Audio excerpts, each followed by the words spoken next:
आज के इस वीडियो में हम भारत स्वतंत्रता अधिनियम, भारत के विभाजन के कारण और भारत की स्वतंत्रता में सहायक तत्वों का अध्ययन करेंगे। अधिनियम आता है इसके बाद में 4 जुलाई 1947 को ब्रिटिश संसद के अंदर क्या पेश किया जाता है?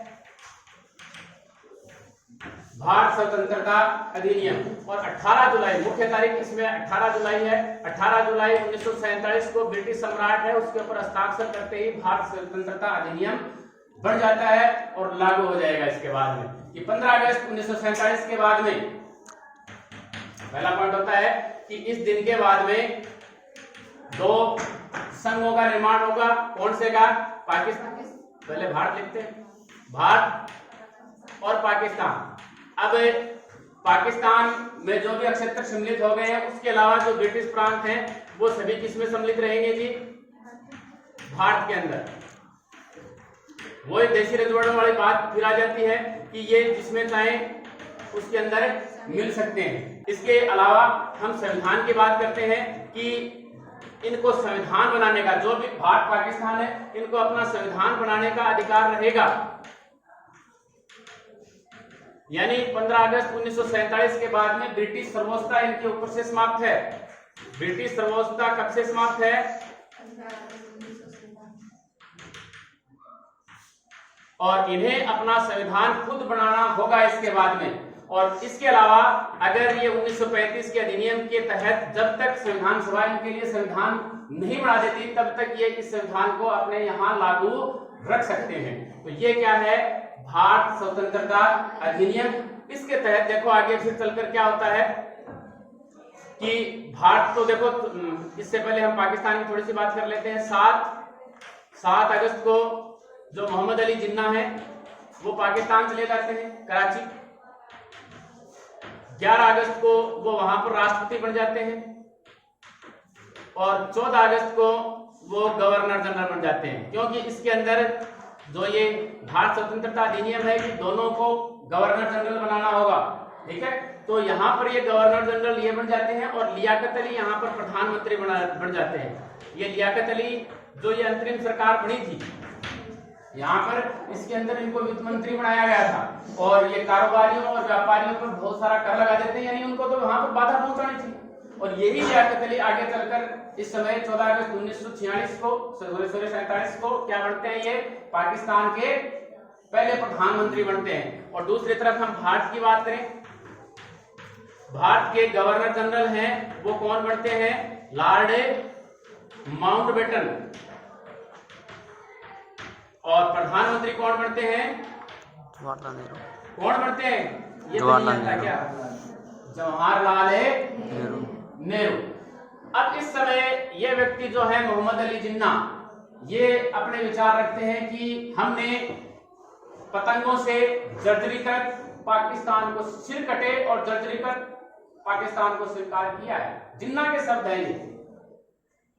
हकीकत में कैसा है इससे कोई लेना देना नहीं है। रविंद्रनाथ टैगोर ने कभी मृत्यु शैया पर, यानी 1945 के करीब उनकी मृत्यु हो गई थी, रविंद्रनाथ टैगोर की मृत्यु शैया पर जब वे थे तो उस समय उन्होंने कहा था कि ब्रिटिश शासन यानी ब्रिटिश है वो भारत अवश्य छोड़ेंगे, लेकिन कैसा दुख भरा भारत वो छोड़ेंगे उसकी कल्पना देखो उन्होंने किया है कि जब अंत में उनकी शासन की धरा सूख जाएगी तो कितना कीचड़ और दलदल भरा भारत होगा, वैसा भारत वो छोड़ के जाएंगे। किसने कहा? रविंद्रनाथ टैगोर। ये कहा कि जब उनकी शासन की धरा सूख जाएगी, यानी जब वो शासन ही नहीं करना चाहेंगे तो उनको जाना ही पड़ेगा। रविंद्रनाथ टैगोर ने इसके बारे में अपने विचार दिए। अब हम इससे आगे चलते हैं कि भारत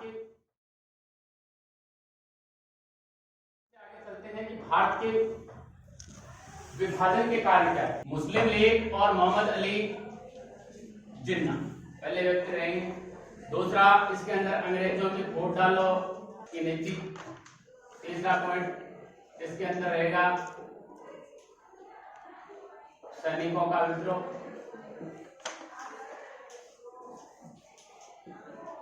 अंतरिम सरकार की असफलता और सांप्रदायिक दंगे।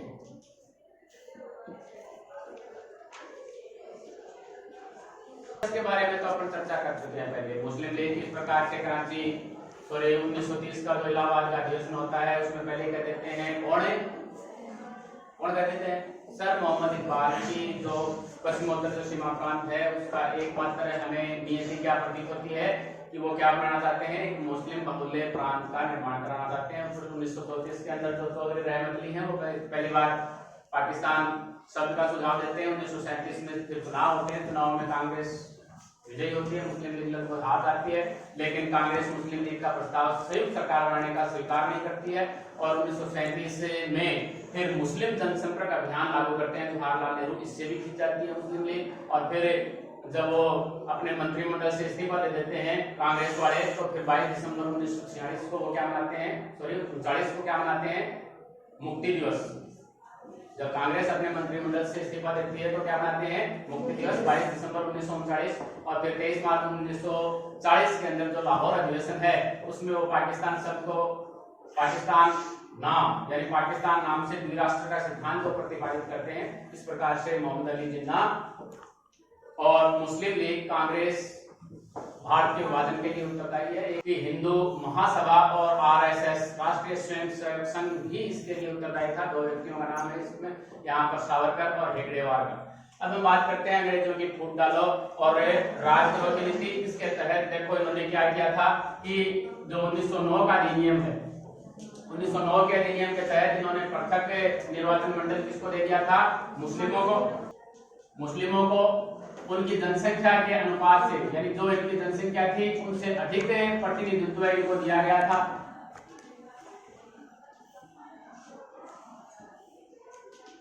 उन्नीस सौ 1909 के अधिनियम में ये इनकी नीति कि भाई हम हिंदुओं को मुसलमानों से अलग कर देंगे। ऐसी नीति फिर इनके आगे विवेक योजना में आ जाती है कि विवेक योजना में जी 5 सदस्य हैं, 5 हिंदुओं से होंगे, 5 मुसलमानों से होंगे, जबकि कांग्रेस है वो ज्यादा वर्ग का प्रतिनिधित्व कर रही है, फिर भी है। और फिर शिमला सम्मेलन की हम बात करते हैं तो शिमला सम्मेलन को जिन्ना को क्या मिल जाता है जी, वीटो पावर मिल जाता है कि भाई जो भी ये वेवेल योजना थी या शिमला सम्मेलन में वेवेल योजना को स्वीकार करना था, लेकिन जिन्ना इसको अस्वीकार कर देते हैं तो इस समय वेवेल है इसको रद्द घोषित कर देते हैं। तो इस प्रकार से अंग्रेजों की फूट डालो और राजद्रोह की नीति थी। अंतरिम सरकार की जो असफलता थी, अंतरिम सरकार की हम बात करें तो अंतरिम सरकार कब बनी थी। अंतरिम सरकार के समय पहली बात यह थी कि जो मुस्लिम लीग है, मुस्लिम लीग को उनकी अनुमति के बिना, उनकी अनुमति नहीं थी लेकिन फिर भी सरकार के अंदर शामिल कर दिया गया। अगर इस प्रकार से वो सरकार में शामिल होंगे तो वो सरकार का सहयोग इन्होंने करना ही नहीं था और सरकार को उन्होंने दुर्बल बनाने की कोशिश की। और दूसरी बात ये करी कि आपने जो भी सदस्य थे द्वितीय श्रेणी के सदस्यों को वहां पर उन्होंने भेजा और उन्होंने सिर्फ बाधा पहुंचाने का कार्य ही किया था।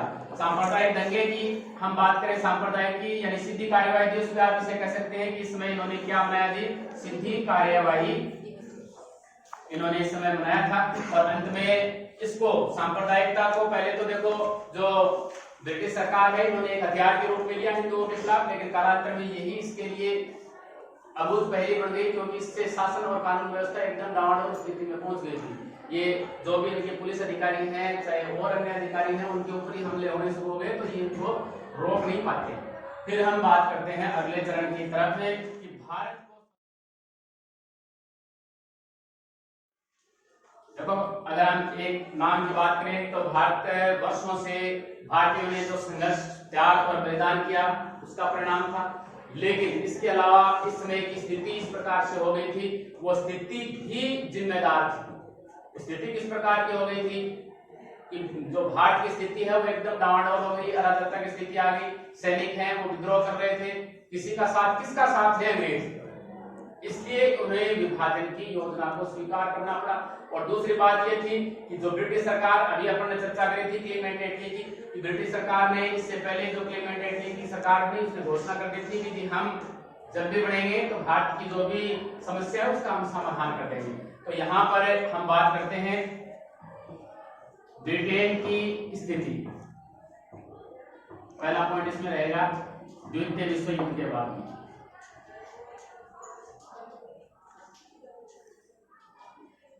द्वितीय जब विश्व युद्ध हो गया, इससे पहले ब्रिटेन है वो प्रथम श्रेणी के राज्यों में था या देशों में था, लेकिन उसके बाद में अमेरिका और रूस वो प्रथम श्रेणी के राज्य बन जाते हैं और ये अगली श्रेणी में पहुंच जाता है। ये सैनिक और आर्थिक दोनों दृष्टि से कमजोर हो जाता है। कौन? ब्रिटेन। दूसरी चीन और जो अमेरिका है, ये देश इस प्रकार से चाह रहे थे कि भारत के लिए ये इंग्लैंड पर दबाव डाल रहे थे कि आप भारत को आजाद कर दें, और रूस भी इस बात के लिए स्वतंत्रता प्राप्त करने वाले देशों के साथ था कि भारत को आजादी मिलनी चाहिए। दूसरी बात ब्रिटेन है वो साम्यवाद कहाँ था? रूस में था, उसका भी दमन करने की चाह में था। तो इस प्रकार से ये स्थिति बन जाती है। दूसरी यहाँ पर लेबर पार्टी की सरकार बनना। अंग्रेजों क्लेमेंट एक्ट की हम बात करते हैं तो लेबर पार्टी की वही बात है कि उन्होंने अपने घोषणा पत्र में कहा था इसके कारण ही भारतीयों को आजादी मिलती है। इसके बाद में भारतीय जो सैनिक हैं उन्होंने विद्रोह कर दिया था। इनके बारे में अपन चर्चा कर चुके हैं कि जापानी आक्रमण के समय और फिर आगे नौसेना विद्रोह। तो इस प्रकार से सैनिकों का विद्रोह रहता है और फिर इसके अंदर भी सांप्रदायिक दंगे हैं। तो इनके कारण भारत को आजाद करना ही पड़ा इनको, अंग्रेजों को। अब देखो 15 अगस्त 1947 को भारत आजाद हो जाता है। इसी के साथ आज का हमारा ये अध्याय समाप्त होता है।